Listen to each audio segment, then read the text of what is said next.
إن الحمد لله نحمده ونستعينه ونستغفره ونعوذ بالله من شرور أنفسنا ومن سيئات أعمالنا من يهده الله فلا مضل له ومن يضلل فلا هادي له وأشهد أن لا إله إلا الله وحده لا شريك له وأشهد أن محمدا عبده ورسوله أما بعد فإن أصدق الحديث كتاب الله وخير الهدي هدي محمد صلى الله عليه وسلم وشر الأمور محدثاتها وكل محدثة بدعة وكل بدعة ضلالة وكل ضلالة في النار.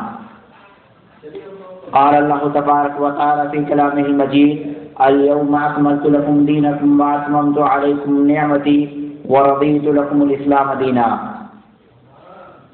محترم ساتھیوں، میرے دینی بھائیوں، اللہ تبارک و تعالیٰ نے اس امت کو اپنے رسول صلی اللہ علیہ وسلم کے ذریعے جس دین کی دعوت دی، جس دین کا پیغام پہنچایا اور جس دین کی طرف بلایا، وہ دین اسلام ہے. اس دین اسلام کی تکمیل اللہ تبارک و تعالیٰ نے اپنے حبیب، اپنے رسول محمد رسول اللہ صلی اللہ علیہ وسلم کی زندگی میں پوری فرمائی، اور اس دین کی تکمیل کے لیے 23 سال کا عرصہ منتخب فرمایا. 23 سال کی مدت کے اندر اللہ تبارک و تعالیٰ نے اس امت محمدیہ کے لیے ان کے دین اسلام کو مکمل فرمایا، اور 23 سال کا عرصہ گزر جانے کے بعد اعلان فرمایا: الیوم اکملت لکم دینکم، کہ آج ہم نے تمہارا دین جو ہے تمہارے لیے پورا کر دیا، اب اس میں کسی چیز کی گنجائش باقی نہیں. وَأَتْمَمْتُ عَلَيْكُمْ نِعْمَتِي، اور ہماری جو نعمت ہے، کیوں نعمت؟ یہ دین جو ہے یہ ایک نعمت ہے. اس میں دنیاوی فائدہ انسانوں کے لیے، اس میں ان کی آخرت کا فائدہ، ان کا اخروی فائدہ بھی اس دین کے اندر چھپا ہوا ہے. ہر چیز اس دین کے، اسی لیے اللہ تبارک و تعالیٰ نے اس دین کو نعمت سے بھی تعبیر کیا کہ اور تمہارے اوپر اپنی نعمت کو پورا کر دیا. وَرَضِيتُ لَكُمُ الْإِسْلَامَ دِينًا، اور ایک چیز اور سن لو، جو ہماری نعمت ہے اور جو تمہارا دین ہے وہ صرف اسلام ہے، اسی لیے ہم نے تمہارے لیے صرف اور صرف اسلام کو پسند فرمایا. تو اس آیت سے ہمیں پتہ چلا کہ اللہ تبارک و تعالیٰ نے دین کو پورا کر دیا. اب دین کے اندر ذرہ برابر بھی کسی چیز کی گنجائش نہیں. یعنی ایک کوئی گلاس ہو، اس میں جتنا پانی آ سکتا تھا اللہ تبارک و تعالیٰ نے اسے اتنا فل کر دیا کہ اگر ایک قطرہ بھی ڈالا جائے تو گلاس کے باہر ہو جائے گا. اسی طریقے سے اگر آج دین کے نام پر کوئی کام کیا جائے، کوئی عمل کیا جائے، کوئی بات دین کہہ کر کی جائے، لیکن اللہ کے رسول صلی اللہ علیہ وسلم نے اسے دین میں شامل نہ کیا ہو، اللہ تبارک و تعالیٰ نے اسے دین نہ بنایا ہو، تو اس کی حالت وہی ہے جیسے زائد قطرہ گلاس میں ڈالنے کے بعد قطرہ باہر نکل جائے گا. اسی طریقے سے یہ دین ہو سکتا نہیں ہو سکتا. وہ قطرہ گلاس کا حصہ بنے گا؟ نہیں بنے گا، کیوں؟ گلاس کے اندر کوئی گنجائش باقی نہیں ہے. اسی طریقے سے ہمارے دین کے اندر کوئی گنجائش باقی نہیں ہے. تو اگر کسی کام کو دین سمجھ کے بجائے لایا جائے تو وہ دین نہیں ہو سکتا، وہ دین کا حصہ نہیں بن سکتا. گرچہ پوری کائنات اس کے اوپر منحصر ہو جائے اور اس کے اوپر اصرار کرنے لگے، مصر ہو جائے کہ ہم جو ہے اس کو دین بنانے کی تو وہ دو کریں گے، بھاگ دوڑ کریں گے، لیکن وہ تب بھی دین بن سکتا نہیں بن سکتا. کیوں؟ کیونکہ دین کس کا ہے؟ اللہ کا ہے. دین کس نے نازل کیا؟ اللہ نے نازل کیا. کس کے لیے؟ اللہ کے بندوں کے لیے. اور ہم دین کا عمل کیوں کرتے ہیں؟ کس لیے کرتے ہیں؟ اللہ کی رضا کے لیے. تو سارا کام جو ہے وہ اللہ کے اوپر منحصر ہے. تو اللہ نے جب جس چیز کو دین نہیں بنایا تو ہم کیسے بنا دیں؟ اسی لیے اللہ کے رسول صلی اللہ علیہ وسلم نے ارشاد فرمایا: من احدث فی امرنا ھذا ما لیس منہ فہو رد، کہ کسی شخص نے کوئی کام کیا اور وہ ہمارے دین میں نہ ہو تو ایسا کام کرنا جو ہے اس کا وہ مردود ہے. اس کام کے سبب سے کوئی فائدہ، کوئی نفع، کوئی ثواب، کوئی اجر، رب کی رضامندی، کوئی نعمت، جنت کا حصول، کچھ بھی اسے میسر نہیں ہو سکتا. لیکن جو یہ نئی چیز ہے، نئی چیز کیا ہے، اس کی تعبیر شریعت کے اندر کیا ہے؟ پہلے یہ بات سمجھ لیں کہ دین کوئی بھی نئی چیز ہو، جو بھی چیز نہیں ہے، نئی چیز، اس کو بدعت سے تعبیر کیا جاتا ہے لغت کے اندر، کہ کوئی بھی نئی چیز ہو جس کی مثال موجود نہ ہو۔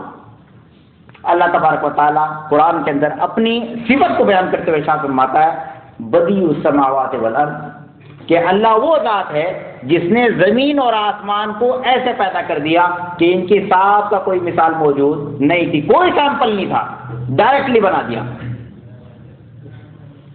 تو بدعت کا کیا مطلب ہوا؟ پہلی مرتبہ کسی چیز کو کرنا جس کی کوئی مثال پہلے موجود نہ ہو، تو یہ بدعت ہے۔ یہ لغت کے اندر ہے، زبان کے اندر ہے، لیکن شریعت کے اندر بھی ہر وہ کام جو اللہ کے رسول صلی اللہ علیہ وسلم کے زمانے میں دین نہ ہو، صحابہ کرام رضوان اللہ علیہم اجمعین نے اس کو دین نہ مانا ہو، دین سمجھ کر اس پر عمل نہ کیا ہو، اور آج ہم اسے دین کہنے لگ جائیں، ثواب کی نیت سے اس کے اوپر عمل کرنے لگ جائیں، تو یہ کام جو ہے یہی بدعت ہے۔ تو دین کے اندر بدعت کیا ہوئی؟ کہ کوئی کام جسے دین سمجھ کے کیا جائے، ثواب کی نیت سے کیا جائے، رب کی رضا کے لیے کیا جائے، جنت کے حصول کے لیے کیا جائے، اگر ان میں سے کوئی بھی ایک چیز پائی جائے تو ایسا کام جو ہے جس کا کرنا کیا ہوگا؟ حرام ہوگا، اس کا کرنا جائز نہیں ہوگا، اور ایسا کام کرنے والے کو کوئی فائدہ نہ تو دنیاوی فائدہ ہوگا اور نہ اخروی فائدہ ہوگا، گرچہ دیکھنے میں دنیاوی فائدہ اسے کچھ حاصل ہو جائے، دیکھنے میں صرف، حقیقت میں نہیں، گرچہ دیکھنے میں اسے کچھ فائدہ حاصل ہو رہا ہو لیکن حقیقت میں وہ بھی اس کے لیے نقصان کا سبب ہے۔ کیوں؟ اس کے سبب اس کی آخرت خراب ہو رہی جو حقیقت ہے۔ اللہ کے رسول صلی اللہ علیہ وسلم نے جو حدیث ابھی تھوڑی دیر پہلے پڑھی اسے پھر دوبارہ لیتے ہیں کہ من احدث فی امرنا ھذا، کہ ہمارے اس دین میں جو کوئی نیا کام ایجاد کرے، یعنی کوئی بدعت ایجاد کر دے، نیا کام ہو، نیا کام ہو، اسی کو اللہ کے رسول نے کہا ما لیس منہ، اور وہ دین نہ ہو، ہم نے دین نہیں بنایا، اللہ تبارک و تعالیٰ نے دین کا حصہ نہیں بنایا، لیکن لوگوں نے اس کو دین سمجھ کے عمل کرنا شروع کر دیا، فہو رد، تو مردود ہے، اس کا کوئی فائدہ اس کے نہیں ملے گا، گرچہ دیکھنے میں کتنا اچھا ہو رہا ہو۔ اللہ کے رسول صلی اللہ علیہ وسلم نے دوسری روایت کے اندر، یہ جو روایت پڑھی ہے بخاری کی ہے 2697 نمبر، دوسری روایت کے اندر اللہ تبارک و تعالیٰ مسلم شریف کی روایت ہے 1718، ارشاد فرماتے ہیں من عمل عملا لیس علیہ امرنا فہو رد، کسی آدمی نے کوئی کام کیا، کسی آدمی نے کوئی کام کیا اور اس کام کے اوپر ہمارا امر نہ ہو، دلیل موجود نہ ہو، تو ایسا کام کیا ہے؟ مردود، ایسا کام مردود ہے، اس سے کوئی فائدہ ہوگا نہیں ہوگا۔ تو بدعت یہی ہے کہ دین میں، دین کے نام پہ کوئی نیا کام کیا جائے جس کی دلیل نہ ہو۔ اگر ہم دیکھیں جو لوگ بدعات کے اندر ملوث ہیں، اور ایک بات اور سمجھ لیجیے آپ، جتنی بدعات ہیں وہ دیکھنے میں بڑی اچھی لگیں گی، دیکھنے میں بڑی خوبصورت ہوں گی، بڑی، صلاۃ فاطمیہ آپ لے لیں کہ نماز ہی تو پڑھی جاتی ہے، نماز پڑھنا غلط نہیں ہے، کتنے اچھا کام ہے، اس طریقے سے صوم مریم ہے اور پتہ نہیں کتنی بدعت ہے، دیکھنے میں ساری بہت اچھی ہیں، اور میلاد النبی انہی میں سے ایک ہے۔ تو بدعات جو ہیں یہ دیکھنے میں اچھی ہوتی ہیں، اسی سبب عام مسلمان جو ہے وہ ان کے اندر گر جاتے ہیں، تو انہیں پتہ تو ہے نہیں کہ دین کیا ہے، انہیں دیکھنے میں اچھا لگا، اتنا اچھا کام ہے کیسے برا ہو سکتا۔ عام طور سے جو لوگ بدعات کے اندر مبتلا ہیں وہ لوگ بدعات کو بدعت مانتے ہیں کہ ہاں یہ کام بدعت ہے، لیکن کیا کہتے ہیں کہ نہیں، بدعت دو قسم کی ہیں، ایک بدعت سیئہ ہے اور ایک بدعت حسنہ ہے، ایک اچھی بدعت ہے جس کا کرنا جائز ہے، اور ایک دوسری بدعت ہے جو بری ہے۔ تو سب سے پہلی بات جو ہے کہ پہلے تو ہم یہ خود کہہ رہے ہیں کہ کام بدعت ہے، جب بدعت ہے تو اچھی کیسے ہو گئی؟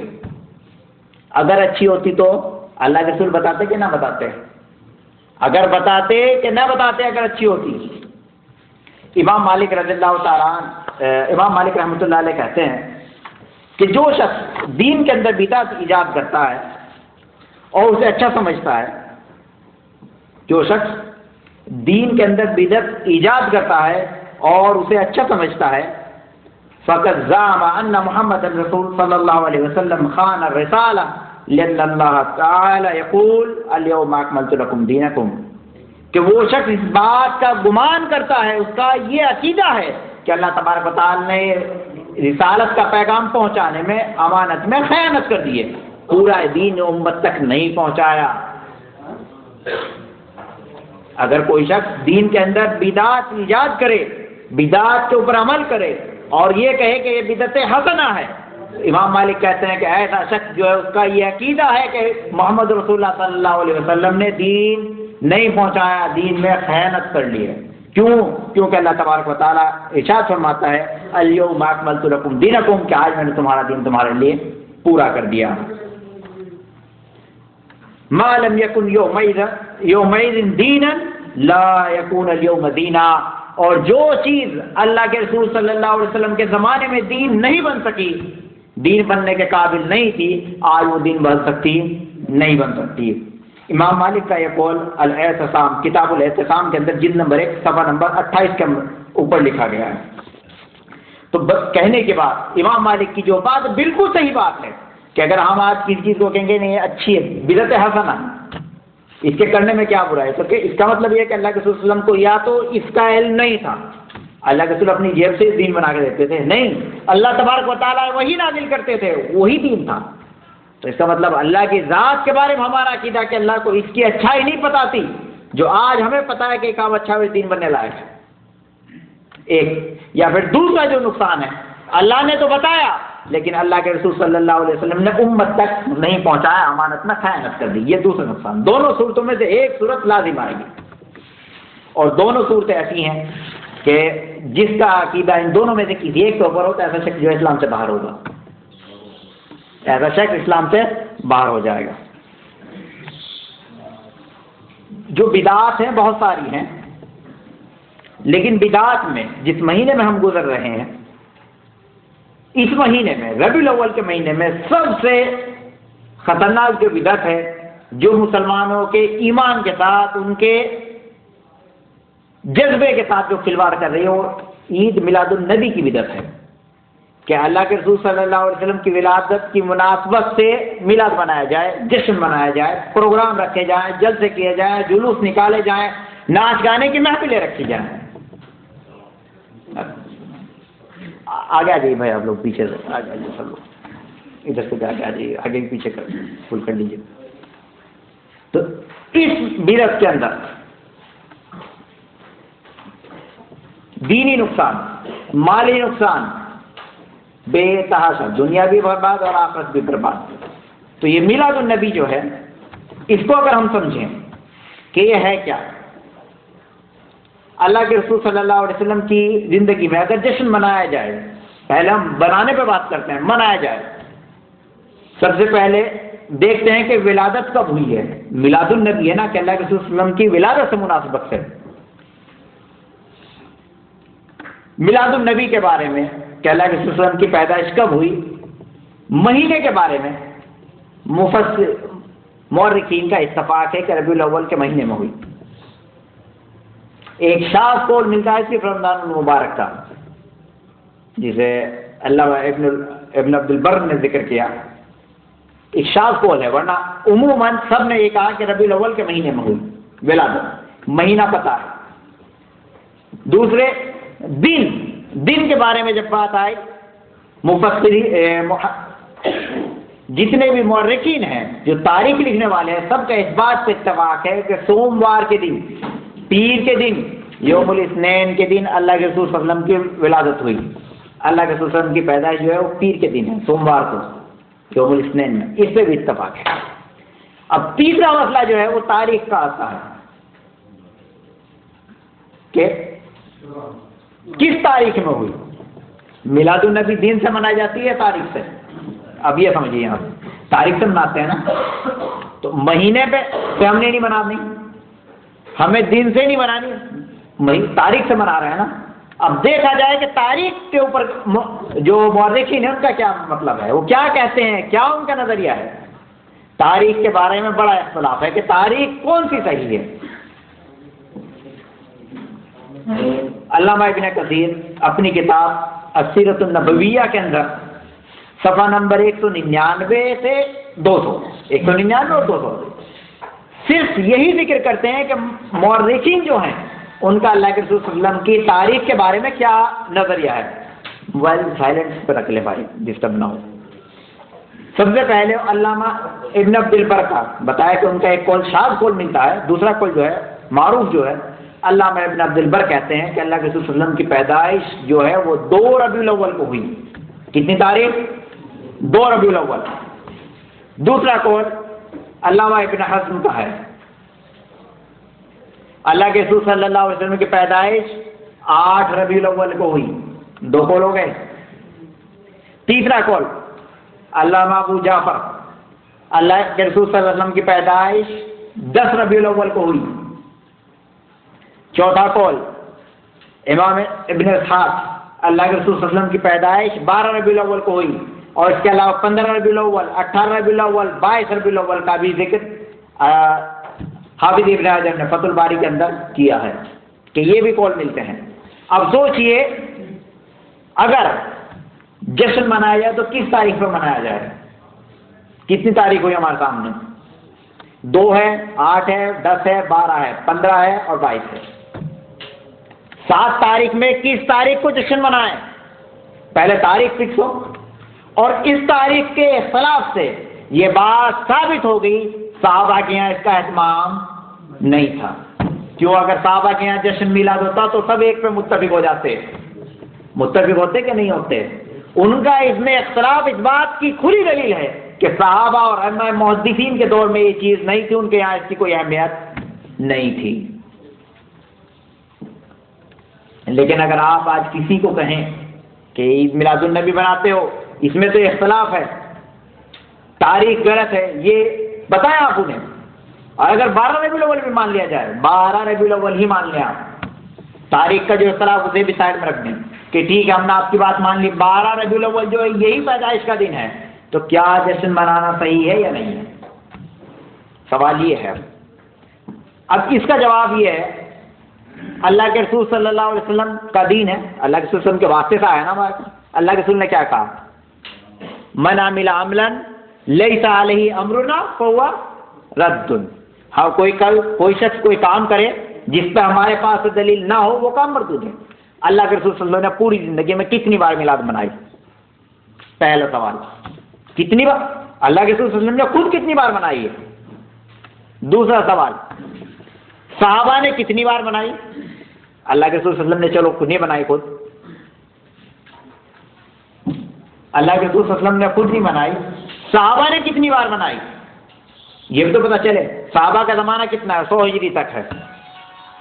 آخری صحابی جو ہے وہ 110 ہجری میں ان کی وفات ہوتی ہے، آخری صحابی 110 ہجری۔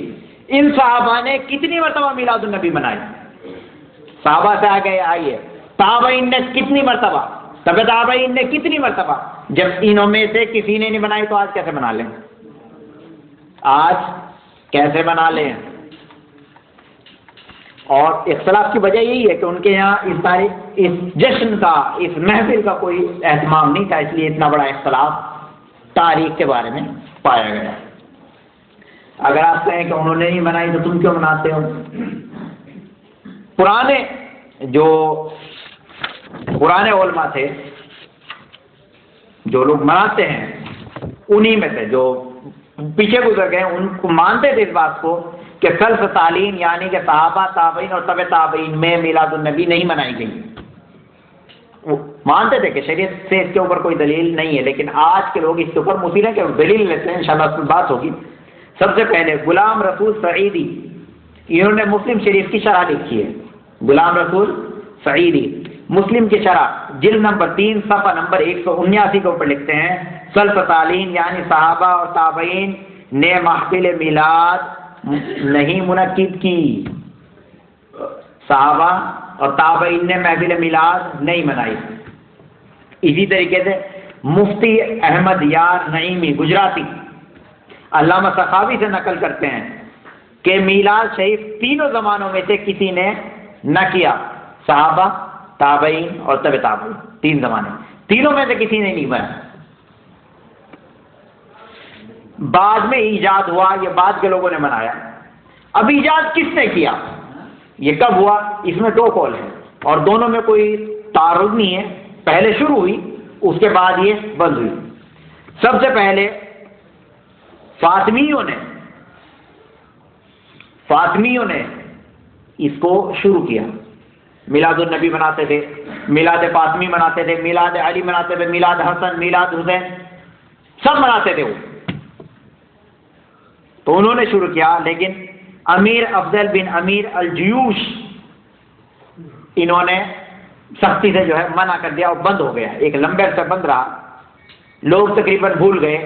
لیکن شاہ اربل، یہ بعد میں ایک بادشاہ آیا، اس نے اس بدعت کو دوبارہ رواج دے دیا، اور اس بدعت کی تائید کے لیے ابن دہیہ نے ایک کتاب لکھی کہ یہ کام جو ہے سوا کار خیر ہے۔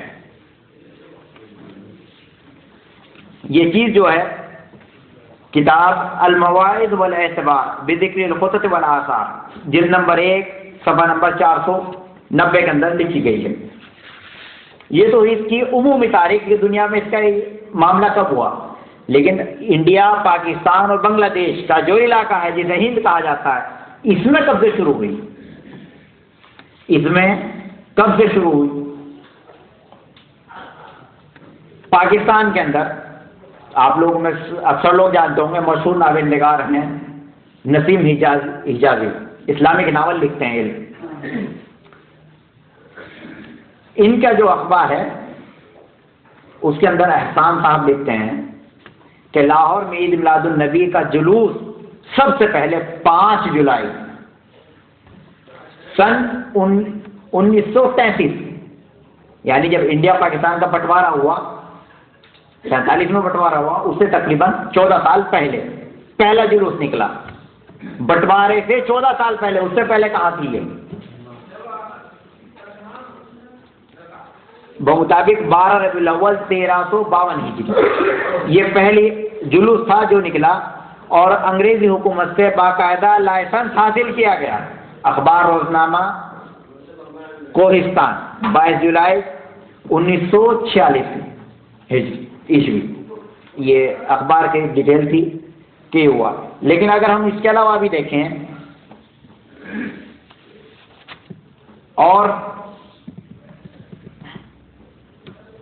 یہی نہیں ہے کہ بس یہی، آپ اگر دیکھیں اس بارے میں صاف ان لوگوں نے لکھا کہ انگریز گورنمنٹ کی پرمیشن سے ان کے دور قیادت میں اس کام کو شروع کیا گیا۔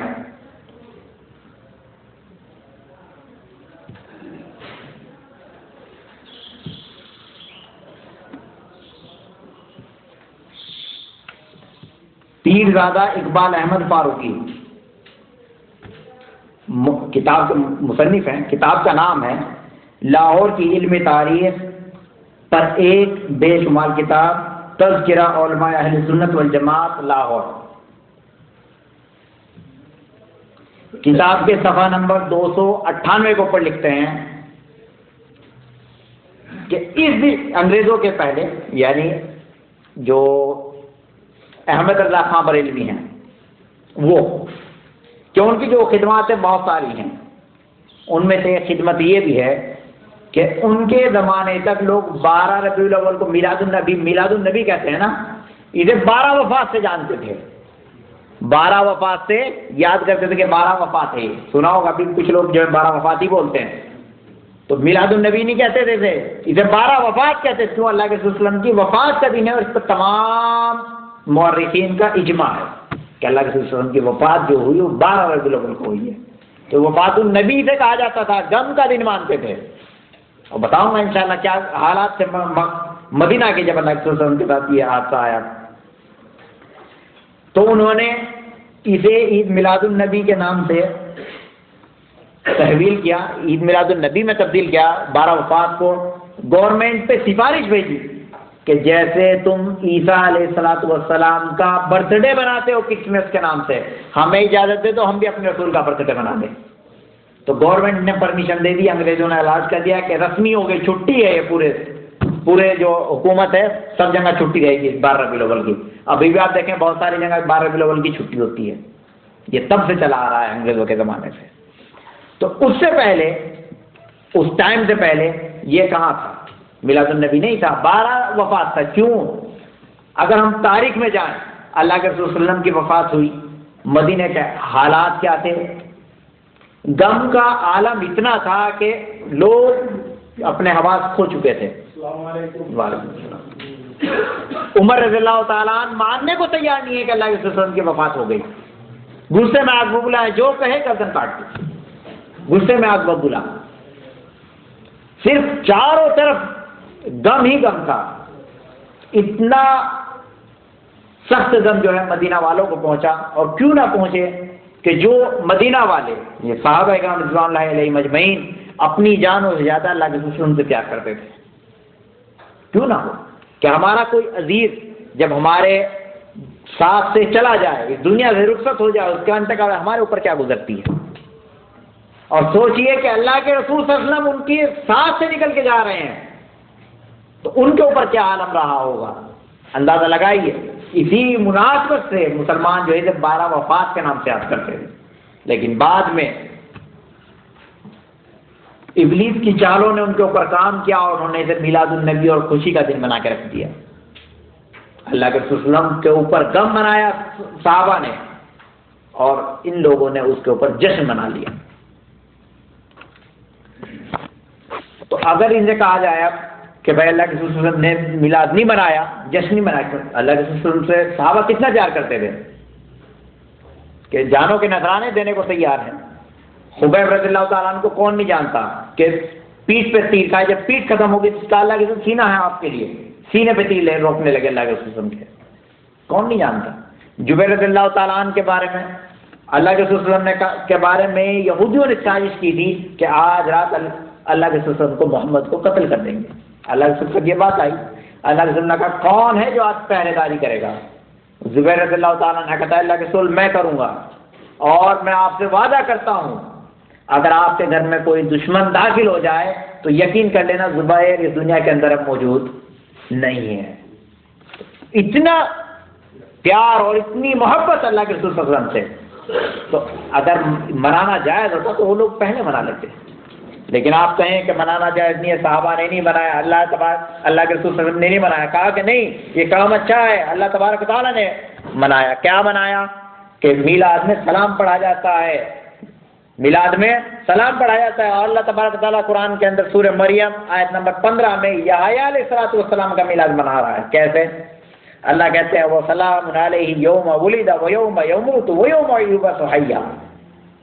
کہ سلامتی ہو ان کے اوپر کہ اللہ سلام پڑھ رہا ہے یحییٰ علیہ الصلوۃ والسلام پہ. تو یہ خیانت ہے.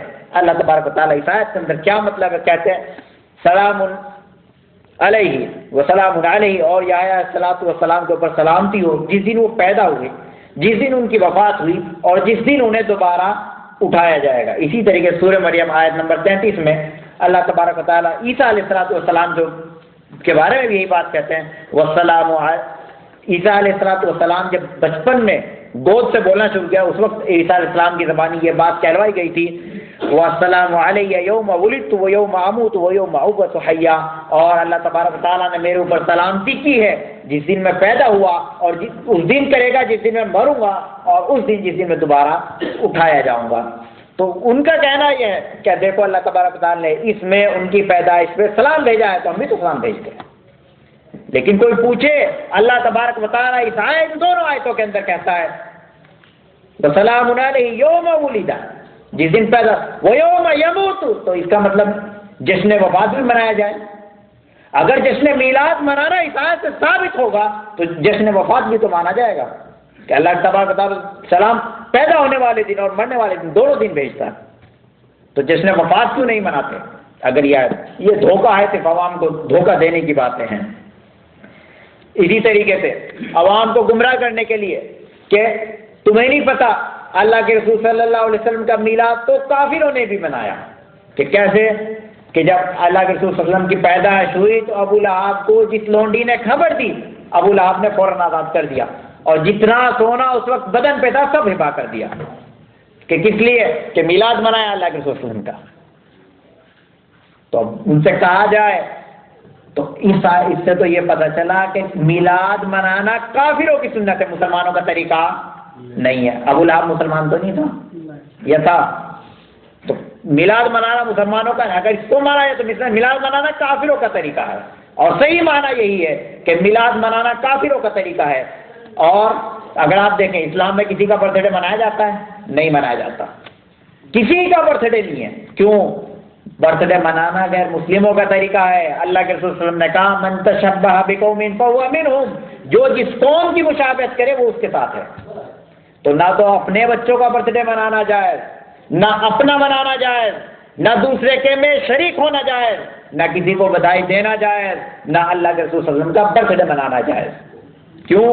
غیروں کا طریقہ ہے. اور اللہ کے رسول صلی اللہ علیہ وسلم اس دنیا میں آئے ہیں، جتنے باطل ادیان دنیا کے اندر موجود تھے، جتنے دین جن میں لوگوں نے تحریف کر دی، ان تمام دین کی مخالفت اللہ کے رسول صلی اللہ علیہ وسلم نے کی اور اس دین کو قائم کیا. کبھی تو کھل کر کہا خالف الیہود والنصارى، کہ یہود نصارہ کی مخالفت کرو، اور کبھی کہا من تشبہ بقوم فہو منہم، جو جس قوم کی مشابہت کرے وہ اس کے ساتھ. تو اس دین کے اندر اللہ تبارک و تعالیٰ نے اپنے رسول صلی اللہ علیہ وسلم کی زبانی یہ پیغام پہنچا دیا کہ یہ دین اسلام ہے، دوسرے دینوں سے مشابہت ہو سکتی ہے؟ نہیں ہو سکتی. تو اس کے ان آیات کے ذریعے یا اس کے ذریعے جو ابو لہب سے جو وہ لوگ دل پکڑتے ہیں جائز نہیں ہو سکتا، کیونکہ مسلمانوں کا طریقہ نہیں ہے. اللہ تبارک و تعالیٰ قرآن کے اندر فرماتے ہیں وَمَن يُشَاقِقِ الرَّسُولَ مِن بَعْدِ مَا تَبَيَّنَ لَهُ الْهُدَىٰ وَيَتَّبِعْ غَيْرَ سَبِيلِ الْمُؤْمِنِينَ نُوَلِّهِ مَا تَوَلَّىٰ وَنُصْلِهِ جَهَنَّمَ وَإِلَىٰ سَاءَتْ مَصِيرًا، کہ جو شخص اللہ کے رسول صلی اللہ علیہ وسلم کی مخالفت کرے ہدایت کے واضح ہو جانے کے بعد اور مومنوں کا طریقہ چھوڑ کر کوئی اور طریقہ اختیار کر لے تو ہم اسے اسی راستے پہ ڈالتے ہیں جو اسے جہنم لے جاتا ہے، وہ بڑا برا ٹھکانہ ہے. تو اللہ مومنوں کا جو طریقہ تھا، مومن کون ہے جب قرآن نازل ہو رہا ہے؟ جس وقت قرآن نازل ہوا مومن کون لوگ ہیں؟ صرف صحابہ اکرام رضوان اللہ علیہم اجمعین کی جماعت ہے، اور کوئی تو نہیں تھا، صرف صحابہ اکرام موجود ہیں. تو اللہ تبارک و تعالیٰ کہتے ہیں جو صحابہ کے طریقے کو چھوڑ کر کوئی اور طریقہ اختیار کر لے، تو جس کو صحابہ نے عمل نہیں کیا وہ ہم کر سکتے ہیں؟ نہیں کر سکتے. اس وجہ سے بھی میلاد منانا جو ہے وہ جائز نہیں ہے. اور ایک اور دلیل دیں گے، مسلم شریف کے اندر روایت ہے حدیث نمبر 1162 کہ ان رسول اللہ صلی اللہ علیہ وسلم سئل عن صوم الاثنين فقال فيه ولدت وفيه انزل علی. اللہ کے رسول صلی اللہ علیہ وسلم سے پوچھا گیا، اللہ کے رسول صلی اللہ علیہ وسلم آپ سوموار کا روزہ کیوں رکھتے ہیں، یوم الاثنین کا روزہ کیوں رکھتے ہیں، کیا فضیلت ہے، کیوں رکھتے ہیں ہمیشہ؟ اللہ کے رسول صلی اللہ علیہ وسلم نے جواب دیا فیہ ولدت وفیہ انزل علی، کہ یہی وہ دن ہے جس دن میں میری پیدائش ہوئی اور اسی دن میرے اوپر جو ہے وحی نازل ہوئی. اگر اس حدیث سے کہ اللہ کے رسول کہیں کہ دیکھو اللہ کے رسول میلاد منا رہے ہیں، جشن منا رہے ہیں، اس لیے روزہ رکھ رہے ہیں، تو اب یہ بتاؤ جو آپ لوگوں کا جشن ہے کیا اللہ کے رسول کے طریقے سے ہے؟ اللہ کے رسول نے کیسے منایا؟ روزہ رکھ کے. اللہ کا شکر ادا کیا روزہ رکھ کے. اور تمہارا کیا ہے کہ ڈانس کی پارٹیاں ہوں، ڈھول ڈماکے ہوں اور روڈ بند کیے جائیں، خود بھی پریشان، لوگوں کو پریشان کر دو. حالانکہ اگر دیکھا جائے دوسری جو بات آئے گی اس حدیث سے، اللہ کے رسول صلی اللہ علیہ وسلم تم سال میں ایک بار مناؤ 12 ربیع الاول، اللہ کے رسول ہر ہفتے منائے، ہر سوموار کو روزہ ہے، ہر سوموار، تو ہر سوموار مناؤ.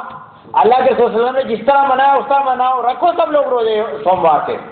تو بات ہو کہ اللہ کے رسول صلی اللہ علیہ وسلم سے محبت ہے، اللہ کے رسول صلی اللہ علیہ وسلم نے سوموار کا روزہ رکھا تو اس لیے ہم رکھتے ہیں کیونکہ یہ اللہ کے رسول صلی اللہ علیہ وسلم کی پیدائش کا دن ہے. اللہ کے رسول صلی اللہ علیہ وسلم نے اس دن روزہ رکھا، اس لیے ان کے اتباع کرتے ہوئے ان کی محبت میں ہم بھی یہ روزہ رکھیں گے. لیکن روزوں سے بہت دور بھاگتے ہیں، عبادت نہیں کرنی، خرافات میں مبتلا رہنا ہے.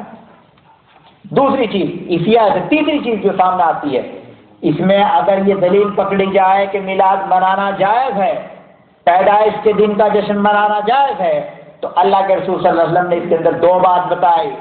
کہ پہلا روزہ رکھنے کی پہلی سبب کیا ہے، پہلی وجہ کیا ہے؟ میری پیدائش کا دن ہے. تو پیدائش کا دن لیا اور جشن میلاد النبی منا لیا. لیکن دوسرا کیا بتایا؟ دوسری کیا بتائی؟ وفی انزل علیہ، تو وہی کے نزول کا جشن تو مناؤ. اسے کیوں چھوڑ دیا؟ کہ ایک بات تو لی اور دوسری چھوڑ دی؟ نہیں. حالانکہ یہ روایت جو ہے جشن میلاد النبی پہ نہیں ہے. ان کے آپ کو پہلے بتایا کہ جو پرانے علماء نے صاف صاف کوئی دلیل نہیں ہے، لیکن اچھی ہے اس لیے کرتے ہیں. کیا برائی؟ میلاد النبی جو ہے، جو جشن منایا جاتا ہے، اس میں دو صورتیں ہوں گی. دو صورتیں ہیں، اچھی یا بری، ان شاء اللہ اس دو صورتوں کے بعد بات کرتے ہیں. دو صورتیں ہوں گی. میلاد النبی میں یا کوئی شخص پورا خرچہ، پوری محفل کا خرچ ایک آدمی اٹھائے اپنی مرضی. میرے گھر میں پروگرام رکھا، سب لوگ وہاں ہیں. ایک صورت یہ ہے، یہ بھی حرام ہے کہ شریعت کے اندر جائے نہیں. دوسری صورت چندہ کیا جائے کہ تم بھی دو، تم بھی دو، تم بھی دو. پتہ چلا شبیر بھائی کو ضرورت ہے پیسے کی، ان کے کمائی جو ہے ان کے اولاد کے لیے کافی نہیں، اور ہم جب نہیں آپ کو 100 دینے ہی دینے پڑیں گے، تو کیا بیتے گی ان کے دل پر؟ تو یہ پیسہ جو ہے ظلمن چھینا جا رہا ہے ان سے زبردستی. ان کا پیسہ، ان کے اولاد جو ان کا خرچ ان کے اوپر فرض ہے، ان کو کافی نہیں ہے، اور اس میں سے ہم ان سے 100 اور لے رہے ہیں. تو ان کے اوپر ظلم، اور ان کا دل نہیں مان رہا، لیکن ہم زبردستی جو ہے 100 لے رہے ہیں. تو یہ دوسری صورت ہے، اس میں ڈبل گناہ ہو جاتا ہے. دونوں صورتوں کا گناہ ہے. اور جن لوگوں نے بدعات کو دو قسموں میں بانٹا، ان سے پوچھا جائے انہیں یہ حق کس نے دیا؟ انہیں یہ حق کس نے دیا کہ بدعت حسنہ کہا جائے اور بدعت سیئہ کہا جائے؟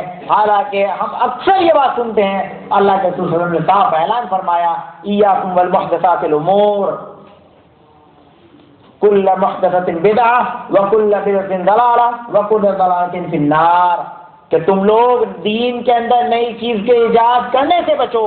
کیونکہ ہر نئی چیز بدعت ہے، اور ہر بدعت انسان کو گمراہی میں ڈال دیتی ہے، اور جب انسان گمراہی کے اندر گر جاتا ہے تو اس کا ٹھکانہ جہنم بن جاتا ہے.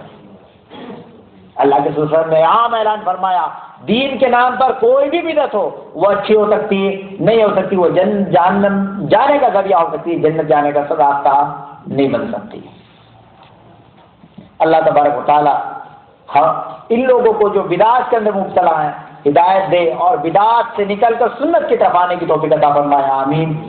اگر ہم دیکھیں بدعتی کا معاملہ کیا ہے،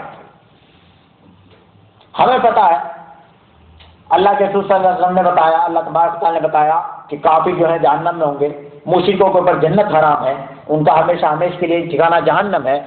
منافقین کے بارے میں آیا کہ منافقین جو ہوں گے پھر جہنم کے سب سے نچلے طبقے میں ہوں گے.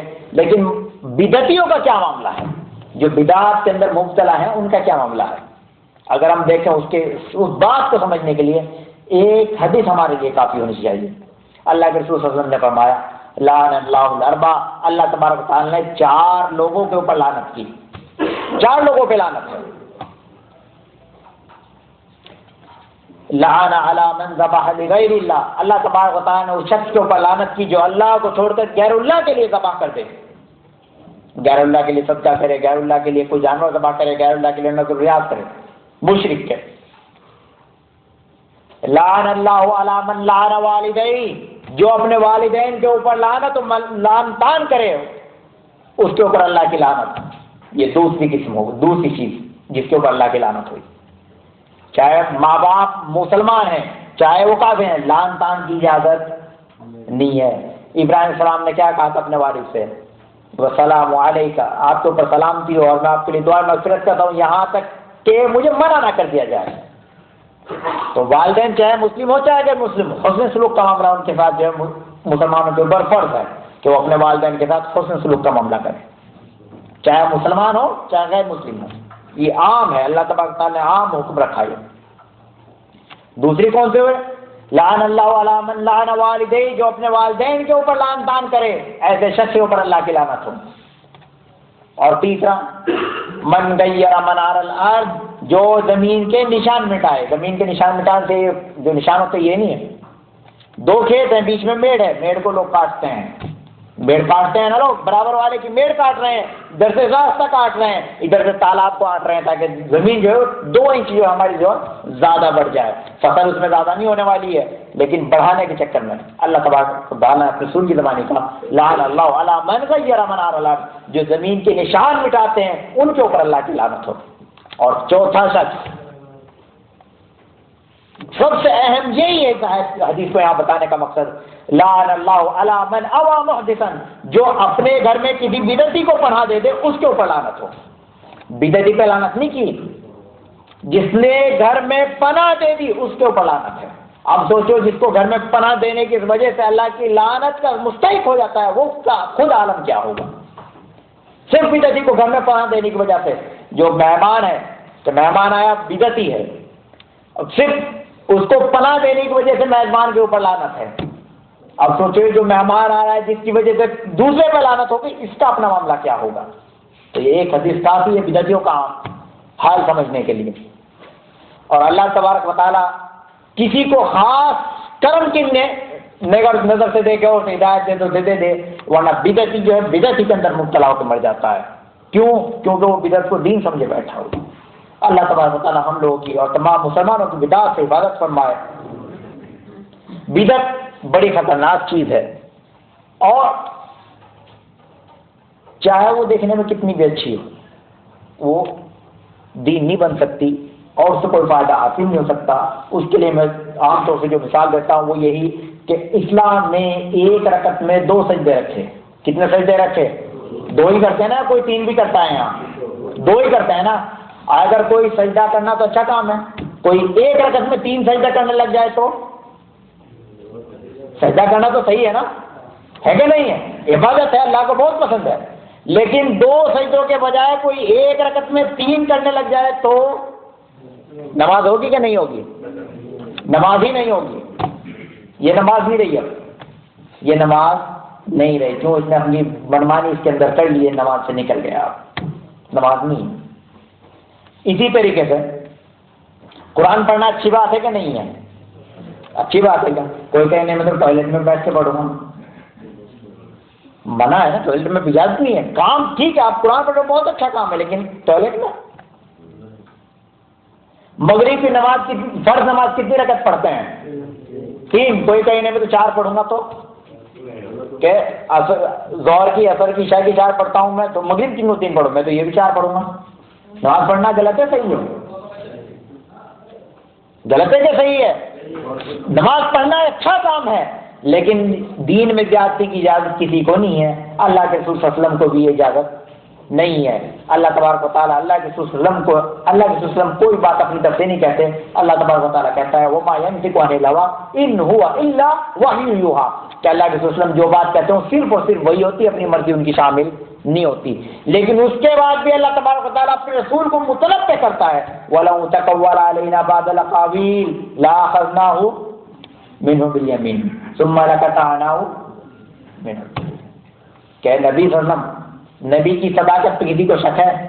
امانت پہ کسی کو شک ہے؟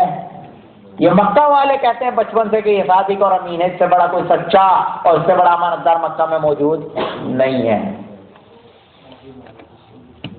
اللہ کے وسلم کے بارے میں پہلا اعلان کر دیا کہ ان کا جو بات ہے وہ وہی ہے، اپنی مرضی نہیں ہوتی ان کی. اس کے بعد بھی کہا اللہ کے وسلم اگر آپ بھی دین کے اندر کوئی بات اپنی مرضی سے داخل کرتے ہیں جسے ہم نے دین نہیں بنایا، جس کی طرف جو مسئلہ ہم نے آپ کی طرف وہی نہیں کیا، ایسا کوئی بتا دیں جس دین سے نسبت کر دیں کسی مسئلے کی، تو ہم آپ کو بھی پکڑ لیں گے. آپ کو بھی اجازت نہیں ہے دین بنانے کی، یہ دین ہمارا ہے، ہم نے بنایا، ہم بنائیں گے. آپ کو بھی اجازت نہیں ہے، گرچہ آپ واسطہ ہوں، رسول ہیں، سب کچھ ہمارے بہت محبوب ہیں، تمام انبیاء کے سردار ہیں، لیکن دین بنانے کی اجازت ہم نے آپ کو بھی نہیں دی. آپ بھی دین بنائیں، ہم آپ کو بھی پکڑ لیں گے اور آپ کی سیرت کاٹ دیں، کوئی ہمیں روکنے والا نہیں ہے. سوچو تم بھی یہ اللہ کے رسول صلی اللہ علیہ وسلم کے لیے تمام انبیاء میں سب سے افضل ہیں.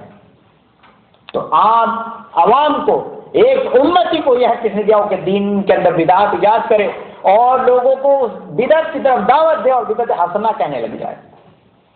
یہ گمراہی کی کھلی اور واضح دلیل ہے. اللہ تبارک و تعالی ہم لوگوں کو بدعت سے ہماری حفاظت فرمائے. اب آپ لوگ یہ بتائیے کہ میلاد النبی بدعت ہے کہ نہیں ہے کہ نہیں ہے؟ سمجھ میں آئی ہو سر؟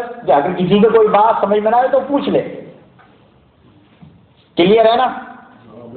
ہاں بالکل ایک دم. اگر کسی کی کوئی بات سمجھ میں نہ آئی ہو، کوئی شک ہو تو پوچھ لے، کیونکہ شک کو دور کرنا ضروری ہے.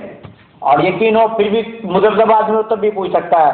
ابراہیم علیہ السلام نے بھی اللہ سے پوچھا تھا اللہ کیف تحیی الموتیٰ، نبی ہے اللہ کے اولو العزم پیغمبر میں سے ہیں، کہ اللہ یہ بتا کیسے زندہ کرتا ہے مردوں کو. کیا افلم تؤمن، ابراہیم ایمان نہیں رکھتے؟ کہا ایمان تو ہے، بل تطمئن قلبی، میرا دل جو ہے اور مطمئن ہو جائے، میرا ایمان اور بڑھ جائے. کہا کہ پرندہ لو کاٹو ایسے بلاؤ، ساری چیزیں. تو اگر کوئی چیز سمجھ میں نہ آئے تو پوچھے گا. اللہ تبارک و تعالی ہم لوگوں کو دین کو سیکھنے اور بدعات سے بچنے اور سنتوں کے اوپر عمل کرنے کی توفیق عطا فرمائے، آمین. اور اللہ کے رسول صلی اللہ علیہ وسلم کی محبت کا جو تقاضا ہے وہ یہ ہے کہ آپ کی سنتوں کو اپنی زندگی کے اندر لایا جائے. یہ نہیں ہے کہ آپ کے نام کے اوپر بدعات کو ایجاد کیا جائے. اللہ تبارک و تعالی ہم لوگوں کو ان شیطانی وسوسوں سے ہماری حفاظت فرمائے اور صحیح دین کے اوپر چلنے کی توفیق عطا فرمائے، آمین. وآخر دعوانا الحمدللہ رب العالمین.